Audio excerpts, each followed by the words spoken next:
अस्सलाम वालेकुम। आज हम एक बहुत ही आम लेकिन अक्सर गलत समझी जाने वाली बीमारी पर बात करने वाले हैं। जी हाँ, हम बात कर रहे हैं दमा यानी अस्थमा की। एक ऐसी कैफियत जो दुनिया भर में करोड़ों लोगों की जिंदगियों का हिस्सा है। कभी सोचा है कि आखिर जिस्म के अंदर ऐसा क्या हो जाता है कि हर सांस एक जिद्दोजहद महसूस होने लगती है?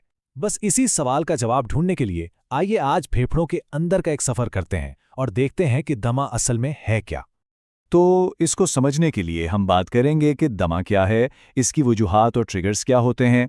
फिर देखेंगे कि दौरे के दौरान फेफड़ों में होता क्या है, इसकी तशखीस और इलाज के तरीकों पर नज़र डालेंगे और आखिर में ये जानेंगे कि दमे के साथ एक भरपूर जिंदगी कैसे मुमकिन है।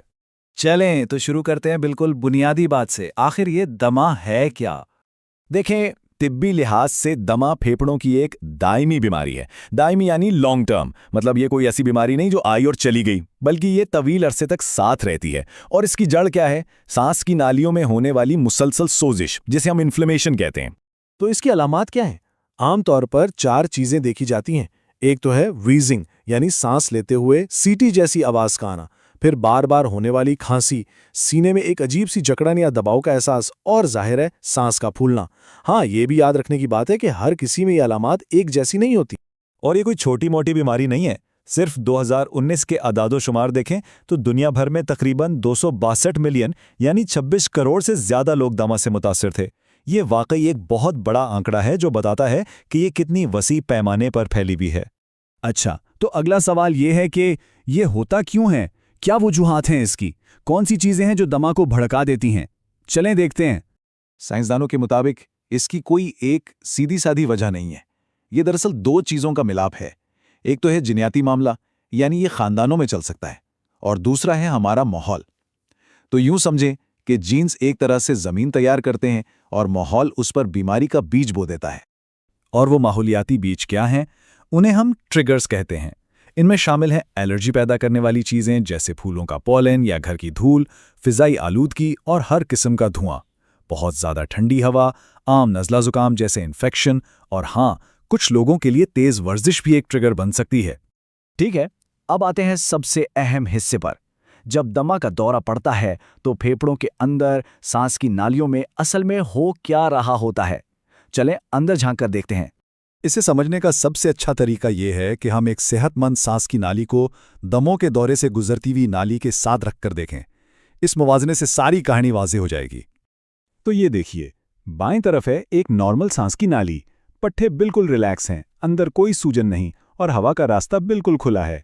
अब दाएं तरफ देखें, ये है दमा के दौरे की हालत। यहाँ 3 बड़ी तब्दीलियां आई हैं। पहला, नाली के इर्द गिर्द जो पट्टे हैं वो सख्त होकर सिकड़ गए हैं। दूसरा, नाली की अंदरूनी दीवार सूजन की वजह से मोटी हो गई है। और तीसरा, अंदर बहुत ज्यादा बलगम या म्यूकस जमा हो गया है जिसने हवा के रास्ते को और भी तंग कर दिया है। तो इस पूरे अमल को हम 3 हिस्सों में बांट सकते हैं। सबसे पहला है ब्रोंकोस्पैज्म यानी पट्ठों का अचानक जकड़ जाना। दूसरा है सोजिश या इन्फ्लेमेशन यानी नालियों का अंदर से सूज जाना। और तीसरा है बलगम की ज़्यादा पैदावार। जब ये तीनों चीज़ें एक साथ होती हैं तो सांस लेना तकरीबन नामुमकिन सा हो जाता है। तो अब जबकि हम ये जान गए हैं कि मसला क्या है, तो अब बात करते हैं हल की। डॉक्टर इस बीमारी की पहचान यानी तशखीस कैसे करते हैं और इसका इलाज क्या है?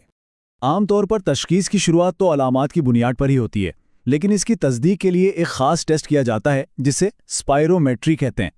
इसमें बुनियादी तौर पर यह देखा जाता है कि फेफड़े कितनी कुव्वत और रफ्तार से हवा को बाहर निकाल सकते हैं। इससे सांस की नालियों की तंगी का पता चल जाता है। इलाज की बात करें तो दवाएं बुनियादी तौर पर 2 किस्म की होती हैं। पहली किस्म है रिलीवर्स। ये इमरजेंसी की दवाएं हैं जो दौरे के वक्त फौरन काम करती हैं और बंद नालियों को खोल देती हैं। समझें, ये फायर ब्रिगेड की तरह है। दूसरी किस्म है कंट्रोलर्स। ये रोजाना इस्तेमाल की जाती हैं ताकि सोजिश कंट्रोल में रहे और दौरे पड़े ही ना। ये एक तरह से फायर प्रिवेंशन का काम करती हैं।